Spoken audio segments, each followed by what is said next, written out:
Vedanta should be brought in everyday's life. If it is written in books, kept in cells, eaten by worms, it kills you. ವೇದಾಂತ ಅನ್ನುವಂಥದ್ದು ರಕ್ತಗತ ಆಗಬೇಕು. ಇದು ಜಗತ್ತೇ ಅನ್ನುವಂಥದ್ದು ಏನದ, ಪ್ರಕೃತಿ ಅನ್ನೋದದ ತಾತ್ಪೂರ್ತಿಕದ, ಕ್ಷಣಿಕದ, ಪ್ರತಿಯೊಂದು ಕ್ಷಣದೊಳಗೆ ಬದಲಾಗ್ತಾ ಇದೆ. ಅದರ ಬೆನ್ನು ಹತ್ತಿ ನಾವು ಓಡಾಕತ್ತೀವಿ, ನಾವೆಂದೂ ಸುದ್ದಾಗಂಗಿಲ್ಲ. ಸತ್ಯ ಯಾವುದದ, ಶಾಶ್ವತ ಯಾವುದದ, ಅದು ಅದು ನಮ್ಮ ತಲೆಯಾಗ ಹೊಕ್ಕಿಬಿಟ್ಟೈತಿ. ಭಾಳಷ್ಟು ಪುಸ್ತಕ ಓದಿ, ಶಾಸ್ತ್ರ ಓದಿ, ಏನೇನೋ ಮಾಡಿ ನಮ್ಮ ತಲೆಯೆಲ್ಲ ಕೆಟ್ಟು ಬಿಟ್ಟಾವ. ಈಗ ಹೆಂಗೆ MA LLB IAS IPS ಎಲ್ಲ ಕಲ್ತಾವ್ರದಾರ ನಮ್ಮೆಲ್ಲ ಆಫೀಸ್ದಾಗ. ಒಂದರೆ ಶುದ್ಧ ಅದಾವ ಯಾವ ಹೇಳ್ತಾನ ಕೇಳಿರ್ಬೇಕಾದ್ರೆ. ಯಾಕೆ ಶುದ್ಧ ಇಲ್ಲ, ಯಾಕೆ ಆಚಾರ ಇಲ್ಲ, ಯಾಕೆ ಭ್ರಷ್ಟಾಚಾರ ಹೋಗಿಲ್ಲ, ಇಟ್ಟೆಲ್ಲ ಕಲ್ತು ಯಾಕೆ ಹೋಗಲಿಲ್ಲ? ಹೃದಯ ಇಲ್ಲಲ್ಲಿ, ಭಕ್ತಿ ಇಲ್ಲಲ್ಲಿ, ಪ್ರೇಮ ಇಲ್ಲಲ್ಲಿ, ಕಳ್ಕೊಂಡದ. ನನ್ನವ್ರನ್ನಂಗಿಲ್ಲ, ತನ್ನವ್ರನ್ನಂಗಿಲ್ಲ, ಮೋಸ ಮಾಡೋದು ಬಿಡಂಗಿಲ್ಲ.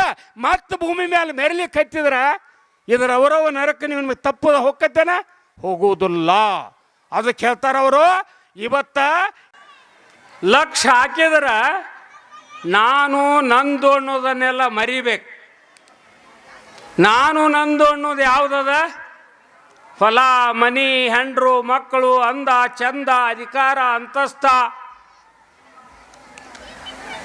ಈ ಪ್ರಾಕೃತಿಕ ಈ ಜಗತ್ತಿನೊಳಗೆ ನಾನಾ ರಂಗ, ನಾನಾ ಸಂಘ, ನಾನಾ ಥರದೊಳಗೆ ನಾವು ಬೆರೆತು ಹೋಗಿ ದುಶ್ಚಿತ್ತರಾಗಿ, ಚಂಚಲ ಚಿತ್ತರಾಗಿ, ದುರ್ಬಲರಾಗಿ, ಹೇಡಿಗಳಾಗಿ, ಪುಕ್ಕಲಗಳಾಗಿ ನಮ್ಮ ಜೀವನವನ್ನು ಕಳ್ಕೊಳ್ತಾ ಇದ್ದೀವಿ.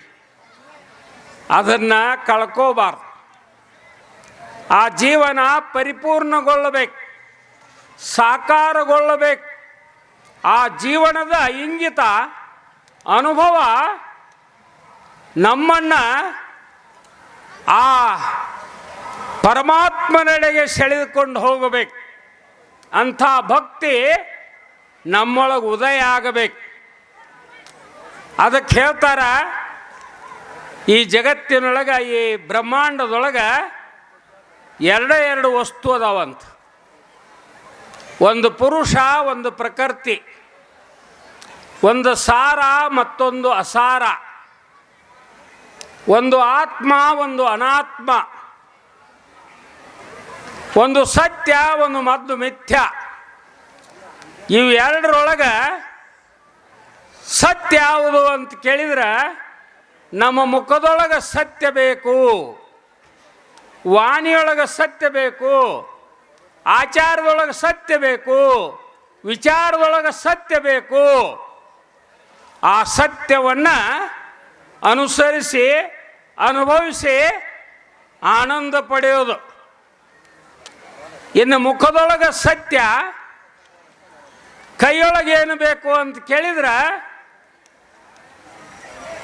ಕಾಯಕ, ಪರಿಶುದ್ಧ ಕಾಯಕ, ಕೆಲಸ. ಆ ಕೆಲಸ ಸತ್ಯವನ್ನು ಬಿಟ್ಟಿರಬಾರ್ದು. ಅದಕ್ಕೆ ಸತ್ಕಾರ್ಯ ಅಂತಾರೆ. ಅದಕ್ಕೆ ಅಂಥ ಸತ್ಕಾರ್ಯ ನಮ್ಮ ಕೈಯೊಳಗೆ ಬೇಕು. ಇನ್ನು ಈ ಸತ್ಯ ಮತ್ತು ಸತ್ಕಾರ್ಯವನ್ನು ಅರಿಬೇಕು, ತಿಳಿಬೇಕು ಅನ್ನುವಂಥ ಜ್ಞಾನ ನಮ್ಮ ತಲೆಯೊಳಗೆ ಬೇಕು. ನಮ್ಮೊಳಗೆ ಜ್ಞಾನ ಇಲ್ಲದಿದ್ರೆ, ಬೆಳಕಿಲ್ಲದಿದ್ರೆ, ಕತ್ತಲೆ ಗೌದು ಬಿಟ್ರೆ, ಮಂಜು ಕೌದು ಬಿಟ್ರೆ, ಅಜ್ಞಾನ ಆವರಿಸಿ ಬಿಟ್ರೆ ನಾವೆಲ್ಲ ದುಃಖಿಗಳ. ಸತ್ಯ, ಸತ್ಕಾರ್ಯ, ಸತ್ಯ ಜ್ಞಾನ, ಇವು ಮೂರು ಅರ್ಧ ಇರ್ತಾವ. ಆದರೆ ಇನ್ನೊಂದು ಬೇಕು. ಈ ಮೂರನ್ನು ಅನುಸರಿಸಿ ಒಂದುಗೂಡಿಸಿ ಲಕ್ಷ್ಯ ಕೊಟ್ಟು ನಾವು ಧ್ಯಾನಸ್ಥರಾಗಿ ಹೃದಯವನ್ನು ತುಂಬಿಕೋಬೇಕು. ಈ ಹೃದಯ ತುಂಬಿಕೋಬೇಕಂತಂದ್ರೆ ಅಪಾರವಾದಂಥ ಪ್ರೇಮ ಮಾಡಬೇಕು. ಆ ಪ್ರೇಮ ಉದಯ ಆತಂದ್ರೆ, ಭಕ್ತಿ ನಿಶ್ಚಲ ಆತಂದ್ರೆ ನಮ್ಮ ಜನ್ಮ ಸಾರ್ಥಕ ಆಕತಿ. ಇಂಥ ಸಾರ್ಥಕದ ಬದುಕನ್ನು ಕಟ್ಟಿಕೊಳ್ಳೋದು ನಮ್ಮ ಜೀವನದ ಉದ್ದೇಶ. ಅಂದಮೇಲೆ ನಾವು ಪಾರಮಾರ್ಥಿಕತೆಯ ಕಡೆಗೆ ನಾವು ಏನು ಮಾಡಬೇಕು? ಒಲವು ತೋರಬೇಕು. ಅಂಥ ಪಾರಮಾರ್ಥಿಕತೆಯ ಒಲವನ್ನು ಈ ಸತ್ಸಂಗದೊಳಗೆ ನಾವು ಅನುಸರಿಸಿ ಅನುಭವಕ್ಕೆ ತಂದುಕೊಳ್ಳಬೇಕು. ಸತ್ಯದ ಅನುಭವ ಅಂದರೆ ಏನು? ಆತ್ಮವೇ ಸತ್ಯ ಅಂತಾರೆ. ಏನು ಅದು? ನನ್ನೊಳಗೆ ಆತ್ಮ ಅತ್ಯಂತ ಮಾತಾಡ್ತಾನೆ, ನಿಮ್ಮೊಳಗೆ ಆತ್ಮ ಅತ್ಯಂತ ಕೇಳಾಕತ್ತರಿ. ನನ್ನೊಳಗಿನ ಆತ್ಮ ಹೋತಂದ್ರೆ ಮಾರೋದಂತೀರೇನು? ಇಟ್ಕೋತೀರೇನು? ಏನು ಮಾಡ್ತೀರಿ ಹೇಳ್ರಿ? ಓದ್ ಹುಗಿತೀರಿ ಅಥವಾ ಸುಟ್ಟು ಬಿಡ್ತೀರಿ ಈ ದೇಹನ? ಹಾಗಾದ್ರೆ ಆತ್ಮ ಯಾರು? ಆತ್ಮನೇ ನಾನು. ಆತ್ಮ ಯಾರದು? ಪರಮಾತ್ಮನ ಅಂಶ. ಪರಮಾತ್ಮ ಬೇರೆ, ಆತ್ಮ ಬೇರೆ ಅಲ್ಲ. ಪರಮಾತ್ಮನೇ ಆತ್ಮ, ಆತ್ಮನೇ ಪರಮಾತ್ಮ. ಯಾರಾದ? ತಾನೇ ಪರಮಾತ್ಮ. ಕಲ್ಲು ದೇವರಲ್ಲ, ಮಣ್ಣು ದೇವರಲ್ಲ, ಕಟ್ಟಿಗೆ ದೇವರಲ್ಲ. ಲೋಹಗಳಿಂದ ಮಾಡಿದ ದೇವರು ದೇವರುಗಳಲ್ಲ. ಗುಡಿ ಗುಂಡಾರ ಮಠ ಮಸೀದಿಯೊಳಗಿರ್ತಕ್ಕಂಥ ದೇವರು ಅಲ್ಲಂತಾನ ಬಸವಣ್ಣ. ಹಾಗಾದ್ರೆ ದೇವರು ಯಾರು ಅಂತ ಕೇಳಿದ್ರೆ, ತನ್ನ ತಾನರಿದೊಡೆ ತಾನೇ ದೇವರು ನೋಡ ಕೂಡಲ ಸಂಗಮ ದೇವ. ತಾನ ದೇವರಂತ. ವೇದ ಶಾಸ್ತ್ರ ಪುರಾಣಗಳು ಏನು ಹೇಳ್ತಾವಪ್ಪ? ಅಹಂ ಬ್ರಹ್ಮಾಸ್ಮಿ, ನಾನೇ ಬ್ರಹ್ಮ, ಅಯಮಾತ್ಮ ಬ್ರಹ್ಮ, ನನ್ನ ಆತ್ಮವೇ ಬ್ರಹ್ಮ. ತತ್ವಮಸಿ, ಅವನೇ ನಾನು, ನಾನೇ ಅವನು. ನಾನು ನೀನು ಅಷ್ಟನ? ಇರಿವಿ 84. ಸರ್ವಂ ಕಲ್ವಿದಂ ಬ್ರಹ್ಮ. ಎಲ್ಲನೂ ಬ್ರಹ್ಮನ ಅಂತ, ಎಲ್ಲನೂ ದೇವ್ರ ಅಂತ. ಬಸವಣ್ಣಂದ ಎತ್ತ ನೋಡಿದತ್ತ ನೀನೇ ದೇವ. ನಾವೆಲ್ಲಿ ನೋಡ್ತಾನೆಲ್ಲ ದೇವ್ರ ದೇವ್ರಂತಾನ ಬಸವಣ್ಣ. ಹೆಂಗ ಅಂತ ಕೇಳಿದ್ರೆ, ಈ ಬ್ರಹ್ಮಾಂಡದೊಳಗೆ, ಈ ಜಗತ್ತಿನೊಳಗೆ ಇರಿವಿ 84 ಲಕ್ಷ ಯೋನಿಯೊಳಗೆ ಜನ್ಮ ತಳೆಯುವಂಥ ಅನಂತ ಜೀವರಾಶಿಗಳು ಹೆಂಗದಾವ? ಕ್ರಿಮಿ ಕೀಟಕ ಹಿಡ್ಕೊಂಡು, ಪಶು ಪಕ್ಷಿ ಹಿಡ್ಕೊಂಡು, ದನಾಕರ ಹಿಡ್ಕೊಂಡು, ಭೂಚರ ಹಿಡ್ಕೊಂಡು, ಕೇಚರ ಹಿಡ್ಕೊಂಡು, ಮನುಷ್ಯರನ್ನು ಹಿಡ್ಕೊಂಡು ಎಲ್ಲ ಜೀವಿಗಳ ಶರೀರಗಳನ್ನು ನೋಡಿದ್ರೆ ಎಲ್ಲ ಬೇರೆ ಬೇರೆನೇ ಅದಾವ. ಆಕಾರದೊಳಗೆ, ರೂಪದಾಗ, ಬಣ್ಣದಾಗ, ಲಕ್ಷಣದಾಗ ಒಂದಂಗೆ ಒಂದಿಲ್ಲ. ಇಷ್ಟೆಲ್ಲ ಅನಂತ ಜೀವರಾಶಿಗಳನ್ನು ನಿರ್ಮಾಣ ಮಾಡಿದವನು ಯಾರ? ಅವನಿಗೆ ಪರಮಾತ್ಮ ಅಂತಾರ, ದೇವರಂತಾರ, ಬ್ರಹ್ಮ ಅಂತಾರ. ಅವ ಮಾಡಿದವ ಇವನ್ನೆಲ್ಲ ಮಾಡಿ ಎಲ್ಲೇರಿ ಹೊರಗೆ ಹೋಗಿ ಕುಂತಾನ? ಇಲ್ಲ. ಅವೇನು ಮಾಡಿದಂದ್ರೆ ಪ್ರತಿಯೊಂದು ಜೀವಿಯ ಶರೀರಗಳು ಎಂಥವ್ರು ಇರುವಲ್ಲ, ಆದ್ರೆ ಅದರೊಳಗೆ ಅಧಿಷ್ಠಾನ ಮೂರ್ತಿಯಾಗಿ, ಕಾರಣಕರ್ತೃವಾಗಿ, ಭೋಕ್ತೃವಾಗಿ, ಸಾಕ್ಷಿಯಾಗಿ, ಸರ್ವಂತರ್ಯಾಮಿಯಾಗಿ, ಸರ್ವವ್ಯಾಪಕ ಆಗಿ ಲೀಲಾ ಯಾರು ಮಾಡತ್ತಾರ? ಆ ಪರಮಾತ್ಮನ ಆ ಶರೀರಕ್ಕನುಗುಣವಾಗಿ ತನ್ನ ಲೀಲೆಯೊಳಗೆ ತಾ ತೊಡಗ್ಯಾನ. ಇದುವೇ ಜೀವನ. ಇದನ್ನು ಮರಿಬಾರ್ದು. ಇದನ್ನು ಮರೆತರ ನಾವೆಲ್ಲ ದುಃಖಿಗಳು. ಇಂಥ ಪರಮ ಸತ್ಯವನ್ನು ನಮ್ಮ ಅರಿವಿಗೆ ತಂದುಕೊಂಡು ಬಿಟ್ರೆ, ಹೌದಪ್ಪ ಹೌದು, ದೇವ್ರು ಯಾರಂದ್ರೆ ತಾನೇ ಅಂತಾರ ಅವರು. ದೇವ್ರು ಇದ್ಕೊಂಡು ದೇವ್ರ ಹುಡುಕಾಡೋದು. ಮತ್ತೇನು ಮಾಡಿವಿ? ದೇವರ ಮರ್ತೀವಿ ನಾವು. ಮರೆಯುವಂಥ ವಸ್ತು ಯಾವುದು? ಮನಸ್ಸು. ಯಾವ ಮನಸ್ಸು ವಿಕಾರದೊಳಗೆ ತೊಡಗ್ತತಿ, ತನ್ನನ್ನು ತಾ ಮರಿತತಿ, ತನ್ನ ಸ್ವರೂಪವನ್ನು ಮರ್ತು ಬಿಟ್ಟದ. ಅದಕ್ಕೆ ಈಗೇನು ಮಾಡ್ಕೊಳ್ಳೋದ್ರಿ ಅಂತಂದ್ರೆ, ಮರ್ತದ್ದು ಏನು ಮಾಡ್ತೀರಿ? ಮತ್ತವ್ರು ಏನು ಮಾಡ್ತೀರಿ? ನೆನಪು ಮಾಡ್ಕೋತೀರಿಲ್ಲ? ನೆನಪು ಮಾಡ್ಕೋಬೇಕ ಬೇಡ? ಈಗ ನೆನಪು ಮಾಡಿಕೊಳ್ಳುವಂಥ ಸಂಧಿ ಸಿಕ್ಕದ ನೋಡ್ರಿ. ಈಗ ನೆನಪು ಮಾಡಿಕೊಳ್ಳೋದು. ಆ ನೆನಪು ಮಾಡ್ಕೊಳ್ಳೋದು ಯಾವುದಂದ್ರೆ ಮನಸ್ಸು. ಆ ಮನಸ್ಸು ಭಾಳ ಚಂಚಲದ. ನೀವೆಲ್ಲ ನಾ ಪ್ರವಚನ ಹೇಳಕತ್ತಾನೆ ಸುಮ್ಮ ಕುಂತರಿ, ಒಳಗೆ ಶುರುವಾಗೈತಿ ನಿಮ್ಮ ಮಾತು. ಮನಸ್ಸು ಮಾತಾಡಕತ್ತೈತಿ, ಕಲ್ಪನಾ ಮಾಡಕತ್ತೈತಿ, ಲೆಕ್ಕ ಹಾಕಕತ್ತೈತಿ, ತರ್ಕ ಹಾಕಕತ್ತೈತಿ, ಕನಸು ಕಾಣಕತ್ತೈತಿ. ಆ ಕಡೆ ಸರ್ ಅಂದ್ರೆ ಆ ಕಡೆ ನೋಡ್ತೈತಿ, ಈ ಕಡೆ ಸರ್ ಅಂದ್ರೆ ಈ ಕಡೆ ನೋಡ್ತೈತಿ. ಅಲ್ಲೇನು ಅಡುಗೆ ಮಾಡ್ಯಾರೋ ಎಂಥೋ ಅಂತೈತಿ. ಇದು ಮನಸ್ಸು. ಹಿಂಗೆ ಅದೇನಾದರೂ ಸ್ಥಿರವಾಗಿ ಐತೇನ, ನಿಂತೈತೇನ? ಇಲ್ಲ. ಹೀಗೆಲ್ಲ ಸ್ಥಿರವಾಗಿ ನಿಲ್ಲದನ ಮನಸ್ಸು ಏನು ಹಚ್ಕೊಂಡದ ಅಂದ್ರೆ ಚಿಂತೆ ಹಚ್ಕೊಂಡದ. ಮನಸ್ಸು ಯಾವುದು ಚಿಂತೆಯೊಳಗೆ ಮುಳುಗ್ಯದ. ಯಾವ ಅಪ್ಪಗೂ ಬಿಟ್ಟಿದ್ದಿಲ್ಲ. ರಾಜ ಇರಲಿ, ರಂಕ್ ಇರಲಿ, ಸಣ್ಣವಿರಲಿ, ದೊಡ್ಡವಿರಲಿ, ಬೇಕಾದವಿರು, ಆದ್ರೆ ಚಿಂತೆ ಮಾಡದೆ ಇರಂಗಿಲ್ಲ. ಅನುಗಾಲವು ಚಿಂತೆ ಈ ಜೀವಕ್ಕೆ ಮನ ಹೋಗಿ ಮಾಧವನೋಳು ಬೆರೆಯುವ ತನಕ ಅಂತ ನಾವು ಈ ಚಿಂತೆ ಬಿಡೋದಿಲ್ಲ. ಆ ಚಿಂತೆ ಯಾವಾಗ ಬಿಡ್ತತಿ ಅಂತ ಕೇಳಿದ್ರ ದೇವರೊಳಗೆ ಬೆರ್ತಾರ, ಸತ್ಯದೊಳಗೆ ಬೆರ್ತಾರ, ಆತ್ಮದೊಳಗೆ ಬೆರ್ತಾರ ಮಾತ್ರ ಸಾಧ್ಯತೆ ಅಂತ ಸಿದ್ಧ ಮಾಡ್ಯಾರ ಶರಣರು.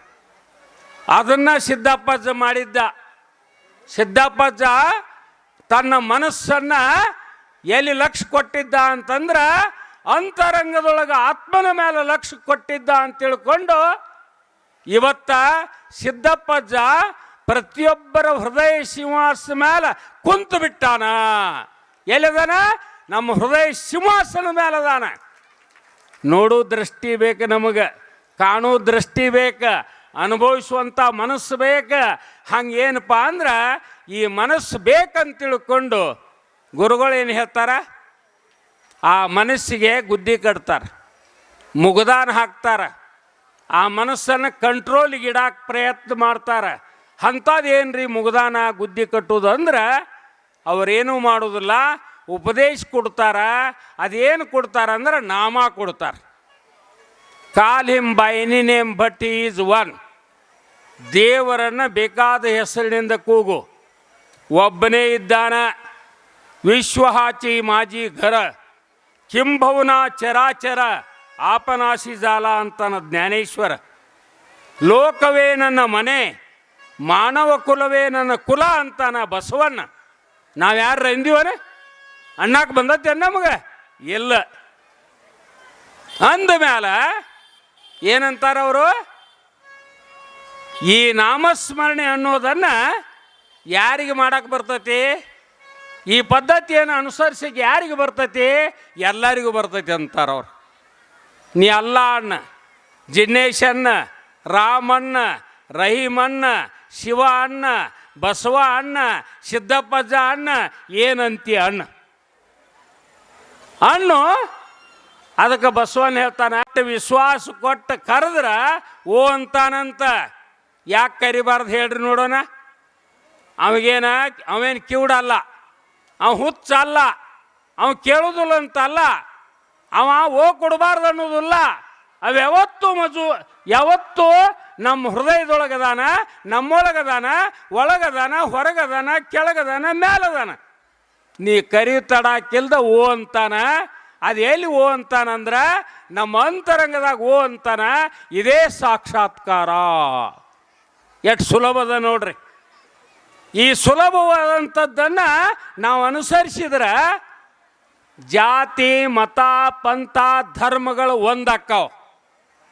ಈಗ ಅದನ್ನೆಲ್ಲ ಬಿಟ್ಟುಕೊಟ್ಟು ದೇವರ ಹೊಲಿಸ್ಕೋಬೇಕಂಥೇಳಿ ಹೋಮ ಮಾಡೋದು, ಹವನ ಮಾಡೋದು, ಪೂಜಾ ಮಾಡೋದು, ಪಾಠ ಮಾಡೋದು, ಏನೆಲ್ಲ ಮಾಡಕ್ಕೆ ಹತ್ತಿ ಬಿಟ್ಟಿವಿ. ಗುಂಪುಗಳು ತಯಾರಾಗ್ಯಾವ. ಧರ್ಮ ಹೋಗಿ ಜಾತಿಯೊಳಗೆ ಸೇರ್ಕೊಂಡು ಕೂತತಿ. ಜಾತಿಗಳು ಹೋಗಿ ರಾಜಕಾರಣದಾಗ ಸೇರ್ಯಾವ. ರಾಜಕಾರಣ ಹೋಗಿ ದುಡ್ಡಿನೊಳಗೆ ಸೇರ್ಯಾವ. ಹದಗೆಟ್ಟದ. ಧರ್ಮ ಕಾರಣ ಸುದ್ದ ಉಳಿದಿಲ್ಲ, ರಾಜಕಾರಣ ಸುದ್ದ ಉಳಿದಿಲ್ಲ, ಸಮಾಜ ವ್ಯವಸ್ಥೆ ಸುದ್ದ ಉಳಿದಿಲ್ಲ, ಆರ್ಥಿಕ ವ್ಯವಸ್ಥೆ ಸುದ್ದ ಉಳಿದಿಲ್ಲ. ಅದಕ್ಕೆ ಹೊಡೆದಾಟ, ಬಡದಾಟ, ಕಡದಾಟ, ಕೊಲೆ, ಸುಲಿಗೆ, ಅದರ ಕೂಡ ದುಶ್ಚಟಗಳು ತುಂಬಿ ತುಳುಕಾಡಕತ್ತಾವ. ಇದೆಲ್ಲವನ್ನ ದೂರ ಮಾಡಬೇಕಾಗಿತ್ತಂದ್ರೆ ದುರ್ಬಲ ಮನಸ್ಸಿನಿಂದ ಸಾಧ್ಯ ಇಲ್ಲ, ಹೇಡಿ ಮನಸ್ಸಿನಿಂದ ಸಾಧ್ಯ ಇಲ್ಲ, ಪುಕ್ಕಲು ಮನಸ್ಸಿನಿಂದ ಸಾಧ್ಯ ಇಲ್ಲ. ಎದರಿಂದ ಸಾಧ್ಯದ? ಇದು ಗಟ್ಟಿ ಏಕಾಗ್ರತೆ ಅಂಥ ಮನಸ್ಸನ್ನು ಕಟ್ಟುವುದು. If you control your mind you can control whole world ಅಂತ ಯಾಕೆ ಬರ್ತೈತೆ ಅಂತ. ಯಾರ ಮನಸ್ಸು? ತನ್ನ ಮನಸ್ಸು. ಯಾರು ಗೆದಿಬೇಕು? ತಾ ಗೆದಿಬೇಕು. ಯಾರ ಕೈ ಆಗೈತಿ? ತನ್ನ ಕೈ ಆಗೈತಿ. ಆ ಮನಸ್ಸನ್ನು ಪಳಗಿಸಲಿಕ್ಕೆ ಅತಿ ಸುಲಭವಾದಂಥ ಸಾಧನ ಯಾವುದಾದ್ರೂ ಇದ್ರೆ ಅದು ನಾಮ ಸಾಧನ. ಉಳಿಕಿದ್ದು ಏನು ಸಾಧನೆಗಳದಾವಲ್ಲ ಔಟ್ ಆಫ್ ಡೇಟೆಡ್, ಅವೆಲ್ಲ ಕಾಲ ಬಾಹಿರಾಗ್ಯಾವ. ಯಾಕಂದ್ರೆ ಇವತ್ತ ಪ್ರತಿಯೊಬ್ಬ ಮಾನವರ ಚಿತ್ತಶುದ್ಧಿ ಆಗಬೇಕಾಗ್ಯದ. ಆ ಚಿತ್ತ ಶುದ್ಧಿ ಆಗಬೇಕಾಗಿತ್ತಂದ್ರೆ ಮನಸ್ಸು ನಿಲ್ಲಬೇಕಾಗ್ಯದ, ವಾಸನಾ ಕ್ಷಯ ಆಗಬೇಕಾಗ್ಯದ. ಅದಕ್ಕೆ ಮನಸ್ಸಿಗೆ ಸುಲಭವಾದಂಥ ಸಾಧನ ಯಾವುದಾದ್ರೂ ಇದ್ರೆ ಅದು ನಾಮ ಸಾಧನ. ಒಬ್ಬ ಹುಚ್ಚ, ಒಬ್ಬ ಹುಳಕ, ಒಬ್ಬ ದಡ್ಡ, ಒಬ್ಬ ಪಾಪಿ, ಒಬ್ಬ ಪರದೇಶಿ, ಒಬ್ಬ ವಿಕಲಾಂಗ, ಒಬ್ಬ ಬಡವ, ಒಬ್ಬ ಶ್ರೀಮಂತ, ಎಲ್ಲರಿಗೂ ಅನ್ವಯ ಆಕತ್ತಿದು. ಪ್ರತಿಯೊಬ್ಬರೂ ಏನದಾರ? ದೇವರದಾರ. ದೇವರ ಹಂಗೆ ಇರಬೇಕಾಗಿತ್ತಂದ್ರೆ ದೆವ್ವ ಬಿಡಿಸ್ಕೋಬೇಕು. ಆ ದೆವ್ವ ಬಿಡಿಸ್ಕೋಬೇಕಾಗಿತ್ತಂದ್ರೆ ಮನಸ್ಸು ಏಕಾಗ್ರಗೊಳಿಸ್ಬೇಕು, ಮನಸ್ಸು ಶುದ್ಧ ಮಾಡ್ಕೋಬೇಕು. ಈಗ ಹತ್ತೈತ್ಲ ಉಕ್ರೇನ್ ರಷ್ಯಾ ಯುದ್ಧ, ಮತ್ತು ಆ ಕಡೆ ಹಮಾಸ್ ಇಸ್ರೇಲ್ ಯುದ್ಧ, ಇವೇನಾಗ್ಯಾವ? ಎದರಿಂದ ಆಗ್ಯಾವ? ನಾನು ನಂದು ಸ್ವಾರ್ಥ ಕೆಳಿಸಿ ಧರ್ಮ ಅರ್ಥ ಮಾಡ್ಕೊಳ್ಳೋದ ಏನು ಮಾಡಕತ್ತಾರಂದ್ರೆ ಒಂದು ಗಾಜಾ ಪಟ್ಟಿಯೊಳಗೆ ಲಕ್ಷಾಂತರ ಜನರನ್ನು ಕೊಲೆ ಮಾಡ್ಯಾರ. ಲಕ್ಷಾಂತರ ಬಿಲ್ಡಿಂಗ್ಗಳೆಲ್ಲ ನೆಲಸಮ ಆಗ್ಯಾವ. ಇದು ತಿಳಿಯಂಗಿಲ್ಲ, ಚಿತ್ತಕ್ಕೆ ಅರಿವಿಗೆ ಬರಂಗಿಲ್ಲ. ಯಾಕೆ ತಗೊಳ್ಳಿಲ್ಲ? ಯಾಕಂದ್ರೆ ಅವ್ರ ಮನಸ್ಸು ಕಲುಷಿತದ, ಮನಸ್ಸು ಕೆಟ್ಟದ, ಜಾರ್ಯದ. ಯಾವುದಕ್ಕೋ ಏನೋ ಜೀವ ಕೊಡಕ್ಕೆ ಹೊಂಟಾವ. ಹೇಳ್ತಾರಲ್ಲ ಅಕ್ಕ ಮಾದೇವಿ, ಹೆಣ್ಣಿಗಾಗಿ ಸತ್ತುದು ಕೊಟ್ಟುಂಟು, ಮಣ್ಣಿಗಾಗಿ ಸತ್ತುದು ಕೊಟ್ಟುಂಟು, ಹಣ್ಣಿಗಾಗಿ ಸತ್ತುದು ಕೊಟ್ಟುಂಟು, ನಿನಗಾಗಿ ಸತ್ತವರಾರನು ಕಾಣೆ ಚೆನ್ನ ಮಲ್ಲಿಕಾರ್ಜುನ ದೇವ.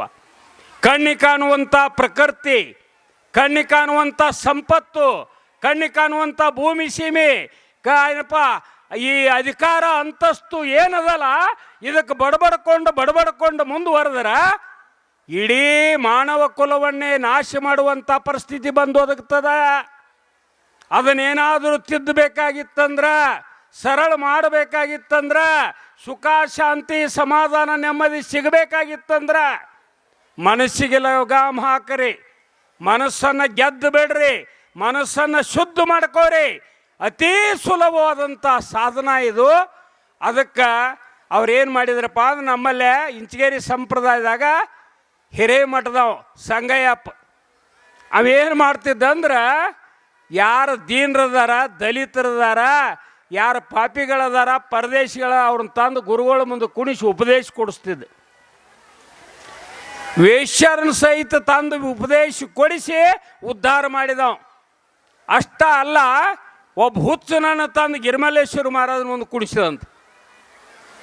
ಏನು ಸಂಗಯ್ಯ ಇಂಥ ಹುಚ್ಚಿಗೆ ಉಪದೇಶ ಕೊಡಂತಿ ಹೆಂಗ ಅಂತ ಕೇಳಿದಂಥವ್ರು.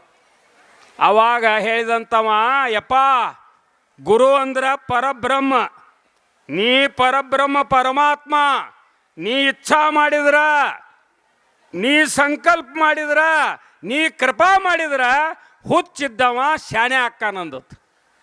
ಅನಿವಾರ್ಯ ಅವ ಉಪದೇಶ ಕೊಟ್ಟರು, ಮುಂದೆ ಅವ ಭಾಳ ಜ್ಞಾನಿ ಆದ. ಕೇಳಿದ್ರು ಹೆಂಗಿರಬೇಕಿದು? ಇವತ್ತಿಗೂ ಸಹಿತ ಯಾರ ಮನಸ್ಸು ಕಳ್ಕೊಂಡರಿ, ಜಾರೇತಿ, ಕೆಟ್ಟ ಬುದ್ಧಿ ಬಂದತಿ, ಶಾಶ್ವತ ಯಾವುದದ? ಅದು ಪರಮಾತ್ಮ ಅದ, ಅದು ನನ್ನ ಆತ್ಮ ಅದ. ಅದು ಹಿಂದೂ ಇತ್ತು, ಈಗೂ ಅದ, ಇನ್ನು ಮುಂದೂ ಇರ್ತಾ ಇದೆ. ಇದು ಸತ್ಯ ಜ್ಞಾನ.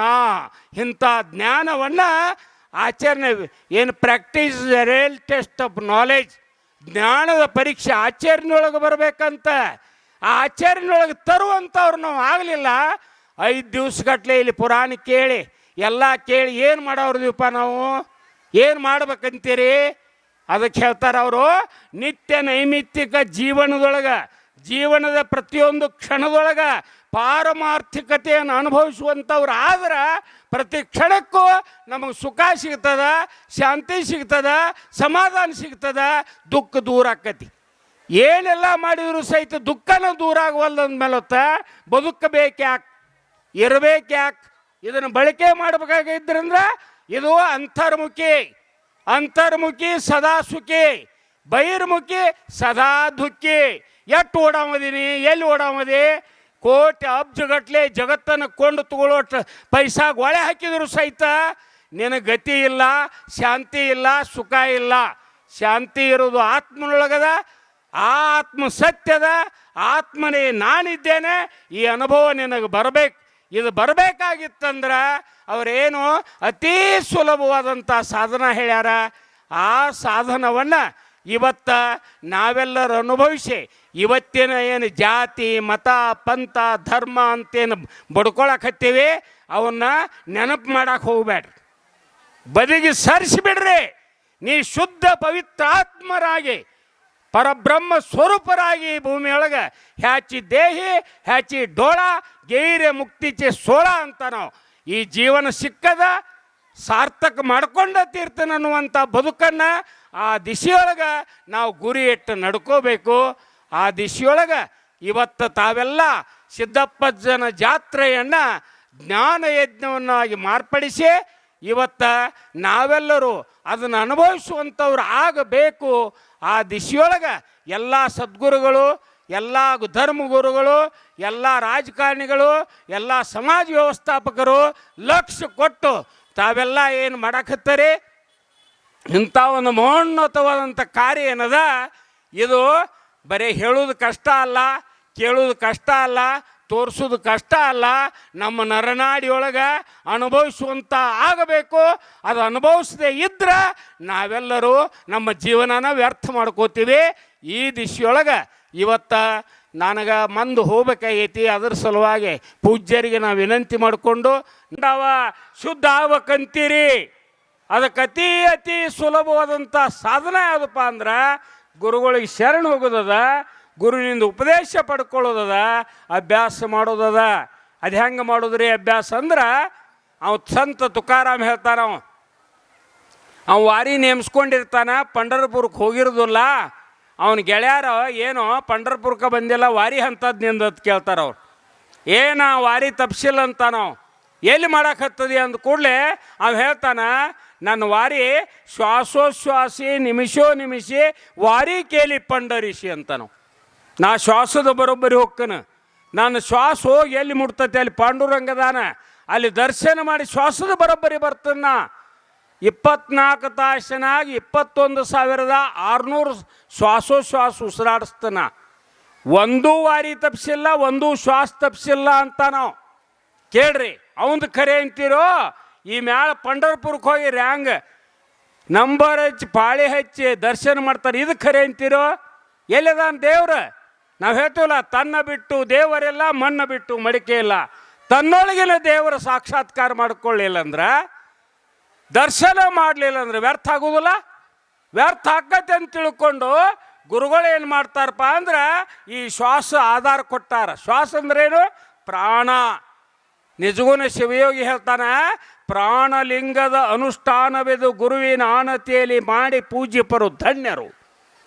ಇದು ಪ್ರಾಣಲಿಂಗ, ಇದನ್ನು ಅನುಷ್ಠಾನ ಮಾಡೋದು. ಯಾವಾಗ ನೋಡಲು ಲಿಂಗ ಪೂಜೆ ಆಗುತ್ತದನ್ನ ಅಂಗವೆಂಬ ಗುಡಿಯೊಳಗೆ, ಈ ಶರೀರ ಅಂತಕ್ಕಂಥ ಗುಡಿ, ಇದ್ರಾಗ ಲಿಂಗ ಪೂಜೆ ನಡೆದದ. ಯಾವಾಗಂದ್ರೆ ನೀ ಆ ಕಡೆ ಲಕ್ಷ ಕೊಟ್ಟಾಗ. ಇವತ್ತಿನ ವಿಷಯನೂ ಲಕ್ಷ ಕೊಡೋದದ. ಲಕ್ಷ ಎಲ್ಲಿ ಕೊಡಬೇಕು? ಎಲ್ಲಿ ಕೊಡಬಾರ್ದಲ್ಲಿ ಕೊಡಬೇಕು. ಎಲ್ಲಿ ಲಕ್ಷ ಹೋಗುವುದಿಲ್ಲ ಅಲ್ಲಿ ಕೊಡಬೇಕಲ್ಲಿ ಸುಳೆ ತಮ್ಮ ಅಂತ ನಾವು ಸಿದ್ದಪ್ಪಾಜಿ. ಹಂಗೇನಪ್ಪ ಅಂದ್ರೆ ಇವತ್ತು ಪ್ರಾಣಲಿಂಗದ ಅನುಷ್ಠಾನವನ್ನು ನೀವು ಯಾರಾದರೂ ಮಾಡ್ತಿದ್ರ ಅತಿ ಸುಲಭವಾಗಿ ಈ ಶ್ವಾಸದ ಕೂಡ ಮಾಡಬಹುದು. ಇದು ಸಿದ್ಧಾಂತ. ಇದನ್ನು ಬಿಟ್ಟರೆ ನಾವೆಲ್ಲ ಲಿಂಗಾಯತರು ಅನ್ಕೊಳ್ಳೋರು 90% ಜನ ಲಿಂಗ ಕಟ್ಟುವುದಿಲ್ಲ. ನಾವು ಮೈಮ್ಯಾಲ ಲಿಂಗ ಇಲ್ಲ, ಮತ್ತು ಸಡ್ಡು ಹೊಡೆದು ಜಗಳಕ್ಕೆ ನಿಲ್ತೀವಿ ನಾವು ಲಿಂಗಾಯತರಂತವ. ಇದರಂಗನ ಎಲ್ಲ ಧರ್ಮದವರು ಎಲ್ಲ ಜಾತಿಯವರು ಶುರು ಮಾಡ್ಯಾರ. ಮಸೀದಿ ಕಟ್ಕೊಂಡು ಅವ್ರು ಸಡ್ಡು ಹೊಡಿತಾರೆ, ಗುಡಿ ಕಟ್ಕೊಂಡು ಇವರು ಸಡ್ಡು ಹೊಡಿತಾರೆ. ಈ ಸೃಷ್ಟಿ ಏನು ಮಾಡ್ಬೇಕು? ಈ ಸೃಷ್ಟಿ ನಾಶದ ಕಡೆಗೆ ಒಯ್ಬೇಕನ್ನ ನಾವು ಇಲ್ಲ, ಬಿಟ್ಟು ಬಿಡ್ರದನ್ನ. ನಾಮ ರೂಪ ರಸ ಗಂಧ ಸ್ಪರ್ಶ ಶಬ್ದ ಈ ವಿಷಯಗಳನ್ನು ತಲೆಯಾಗ ಹಾಕ್ಕೊಂಡು ಹೋಗಬೇಡ್ರಿ, ಬಾಜು ಸರ್ಸ್ರಿ. ಅದನ್ನು ಬಾಜು ಸರ್ಸ್ಬೇಕಾಗಿತ್ತಂದ್ರೆ